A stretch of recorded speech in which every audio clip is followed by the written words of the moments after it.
welcome to Kitchen Basics 101, where I teach you the bare bone basics as if you've never cooked a day in your life from the perspective of a mom. I loved this comment, and there was actually a bunch of really cool comments that I want to cover. One of them, to use a fork if you didn't have a guard, so we're definitely going to try that. The other one was that they call this tiger stripe cucumber, which I totally, absolutely love. I think that's so cute and fun. I have no idea why we did it this way. I always thought it's because the skin's bitter, but then people were saying English cucumbers don't have bitter skin. And some people were saying that you cut the end off and like rub it on the counter, and that makes it not bitter.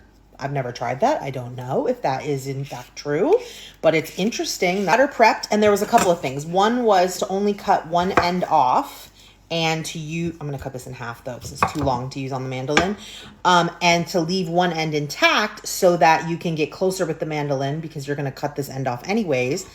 Genius. I don't know why I didn't think of it. The reason I love this mandolin is I can put it over. So we have our end here. We're going to go down a little bit. I know I'm not using the guard, but I'm like super, super far away. So the other suggestion was, if you don't have a guard, use a fork. I love this suggestion. I think you can use a fork when it's like longer maybe. So let me try to get the fork in there. I think it's too long still for the fork. Let's go down further. I tried to hold it up here and that did not work. So you have to actually like hold the bottom part of the fork. But it totally works. Yeah. That's How cool is that? Yeah. That's so convenient. I love the fork. Now you're probably still going to get that metal on metal. But also, this is the end we were going to cut off anyways. So now we have saved some cucumber.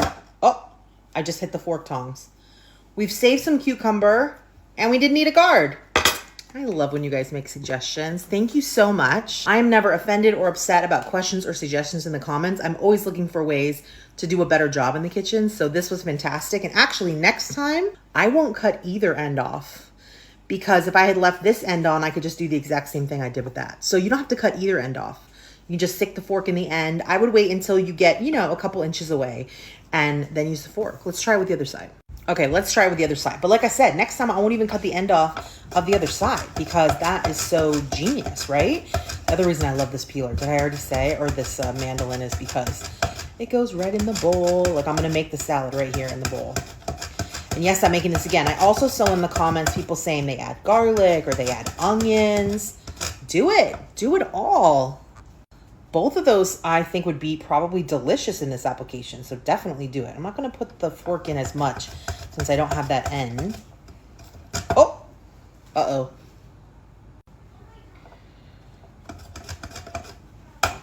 But you definitely need that end. I felt like the end of it was like more sturdy. Oh, and I hit. See, if I hadn't cut it off, I would have been saving basically this whole piece. Amazing. I'm still going to do this piece. When it gets really close, I just go really slow and I twist. This way I'm not doing this action, which, you're going to cut your finger for sure.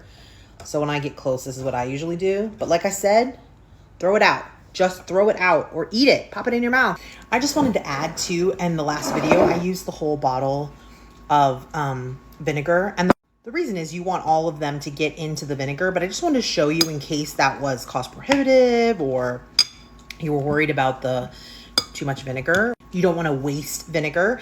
I just used half of the vinegar that I used in the recipe that this comment is from. I tossed it all up to make sure everyone was covered, and then I'm going to transfer it to a narrower vessel so that more of them will be touching the vinegar. Does that make sense? They're not all covered, so I'm going to have to add just a little bit more to the top. You just want to make sure that they're completely covered. So you can see here, that was a little more than half the bottle. This is a big quart-sized jar. Now, a lot of people were like, they're just pickles. Yes, I would argue vinegar vegetable is pickling, but there's no pickling spices in here. This is rice vinegar as opposed to a white vinegar. It does have sugar, it does have salt and vinegar, which is definitely in a pickle. I think we shouldn't do that to cultural foods. It's just because it uses similar ingredients, then it is that thing.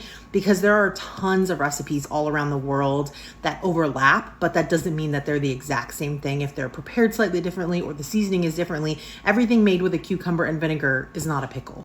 They're not pickles, and they're not designed to sit in the fridge for weeks on end. They're designed to be eaten pretty much fresh and cold, maybe an hour after you make them. Obviously, you can keep them for a couple of days, but I wouldn't go much further than that because they weren't sealed or treated like you would maybe a pickle that needs to last. And they don't have any pickling seasonings or spices in them. This is just sugar, rice vinegar, a little bit of salt, and cucumbers. More importantly, I hope you give them a try and that you like them and that you enjoy them. And put your own twist. Add onions, add garlic, add whatever makes you happy.